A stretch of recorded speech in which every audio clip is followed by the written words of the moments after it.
Mitch is going to be playing one of my favorite decks. Seriously, this deck is really cool.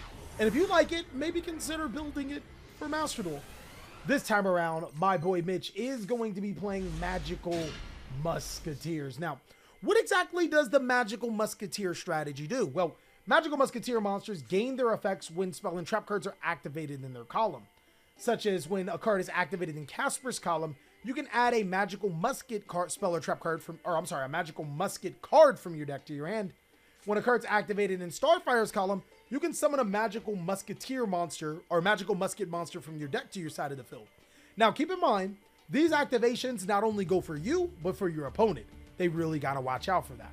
Another crazy thing about Magical Musketeer is that it allows you to activate your Magical Musket cards from your hand, meaning that you don't have to worry about cards like Harpy's Feather Duster. In this particular hand, going first, Mitch is gonna draw Effect Veiler, Casper, Starfire. I don't like Zachiel, but it's not a terrible card and Last Stand. So not the worst hand, but we have nothing to proc our Magical Musketeer cards, which means not the best hand. We'll go ahead and start off by summoning Casper and passing our turn. Is Hito not smart enough to know how Magical Musketeers work? He just might be. He just might be. He might be a reader, chat. He's going to go ahead and go Pot of Extravagance here. He's going to banish 6. We're going to use Magical Musket Last Stand to be able to negate the activation of Extravagance and destroy it. But now, since a card was activated in our column, we can trigger the effect of Casper. We're going to search Magical Musket Domination, and boy, this is one of their best cards. It allows you to target one face-up monster on the field, changes attack and defense to 0, and also it has its effects negated. So here, it doesn't need to change the monster from attack and defense to 0 to negate the effects, because it says also, literally no matter what, it's going to negate that monster effects too. So that's pretty cool. Hito is going to go ahead and go Black Awakening for an Eldritch to Golden Lord. The best way to beat this deck is try your best to attack over the Magical Musket monsters. He sets 3 cards face down, but one of them is in the zone of Casper. Yo. And to be honest, this actually might be a good deck against back row heavy decks, because you can just summon a Magical Musket where their back row is and pretty much pop off. We're going to draw an Ash Blossom for a turn. We're probably going to use... No, we're going to summon the Starfire and use the Starfire for a link. All right. We're going to link in a Magical Musketeer Max, and this card's actually phenomenal. What it does is when it's link summoned, you can add Magical Musket cards from your deck to your hand equal to the number of monsters on your opponent's side of the field. Or you can special summon monsters from your deck equal to the number of spell and trap cards your monsters control. So always giving you some good advantage. He's going to use Max Effect to be able to add a Last Stand from his deck to his hand. Then he's going to activate the Cross Dom to reduce the Golden Void to 0. His opponent will activate Hakuto here. I think we let this go. Why? Why? These back row cards could literally be good back row cards. Yo, you got to let this go. You got to stop the big meats. Sheesh. We're going to go ahead and Last Stand, risk it for the biscuit here. Turn this monster to 0. Casper will add the Dancing Needle. That's really good. And now he's going to activate Golden Land and his Scarlet Sanguine. We'll Ash Blossom the Scarlet Sanguine. Oh my god, this is an FTK. This is an FTK. This is an FTK. Yo! Like, we would have lost. We would have instant lost if he flipped up a Skill Drain. That's what I'm saying, guys. We would have been in a really bad spot had he flipped up like a Skill Drain or if he was using that card to bait us. It literally does not hurt us to let that card go. It had 18 defense. Granted, we wouldn't have been able to attack over it, but we would have been in a good spot. But this man's asking to get clapped right here. He literally has not read Dancing Needle, and that's a shame. We'll attack over Eldritch to Golden Lord. Go into our in phase. He's already used those effects, so we 100% should do that. I see why we don't use Dancing Needle immediately. But if we did do Dancing Needle immediately, we go bam, bam, bam. We literally just take out his whole. But for the people that did not know, Dancing Needle is a DD Crow ×3. It's ridiculous. Hito will go ahead and draw here. Going into his main phase, he'll switch his gold into attack. He'll attack over the max. And then in his main phase, he'll use Golden Lord. Oh my god. Yo. Yo. Where is that?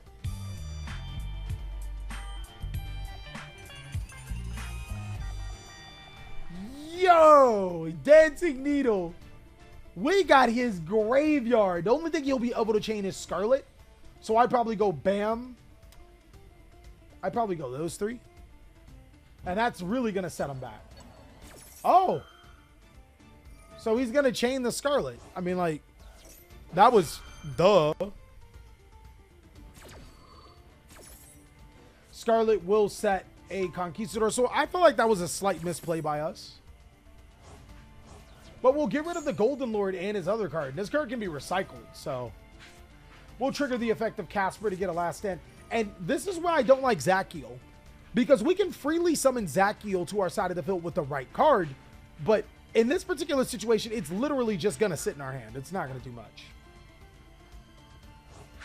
He'll then use Black Awakening to be able to set... Oh my god, he's playing the Fusion spell. Interesting. And now he's going to use 7 cities. We're going to last stand that. I would be hella curious, like, can you actually summon that?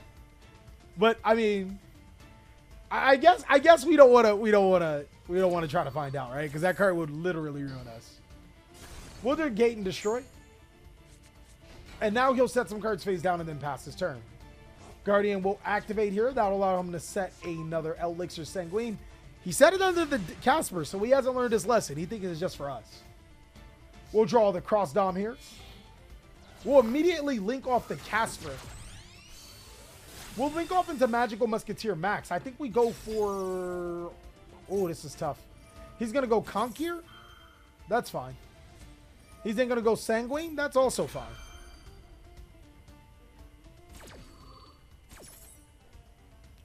Sanguine will summon Eldritch the Golden Lord. Conk will destroy the Max. That... Okay. Max will still resolve. We'll summon... Oh, my God. Oh, he's still at 3. He's still at 3, so we'll get 3. Then we'll go Cross Dom on the Eldritch the Golden Lord. Oh, no. Yo, normally when you get Imperial Order, you think that you lose the game, right? He just set us up for life. Oh, our Cross Dom is negated, but the Imperial Order was activated under the Kid Brave. So this still turns out a little bit in our favor. We'll activate the effect of Doc. We'll activate the effect of Kid Brave. Yo, guys, if this man draws Desperado, never punished, right? Right? Kid Brave will draw 2. Close. We'll add the Last Stand from our graveyards to our hand. And now we're going to go ahead and XC summon in the Breaksword. Ooh, I haven't seen this card. What does this one do? You can target one Jin monster in your graveyard, special summon it, then attach 2 cards from your hand to it as XC material. Detach one material from this card, then target one Jin XC monster you control. It can attack your opponent directly.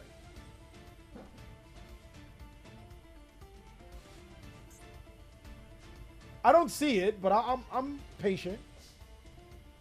We'll go on to battle phase. We'll attack into its Maxi. Main phase 2. Oh, we're just going to make a Zeus. Okay. All right, I guess I wasn't patient enough to see it, and I won't see it. We will then XC summon into a Divine Arsenal AA Zeus and then clear this board. This is a good game. We'll summon Doc and then in our turn. So let's look at how this is going to work.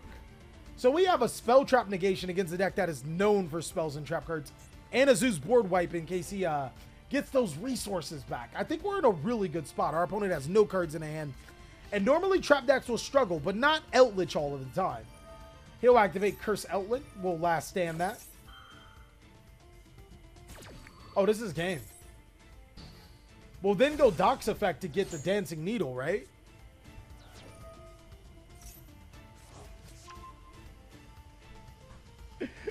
Banish the second Golden Lord! Do you play a third, dog? Oh, yeah. Oh, yeah. Yeah. If you're not doing this right, you losing, dog. You losing. Let's go. Let's go. Let's see if he did it. We're going to go Dancing Needle. Eldritch the Golden Lord, Conquistador, Cursed Eltling. Yeah, those are all fine.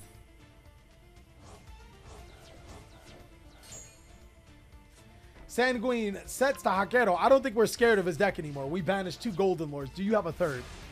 The question is, do you have a third? We're going to go ahead and draw for our turn. We activate Pot of Prosperity. We literally do not care about this card.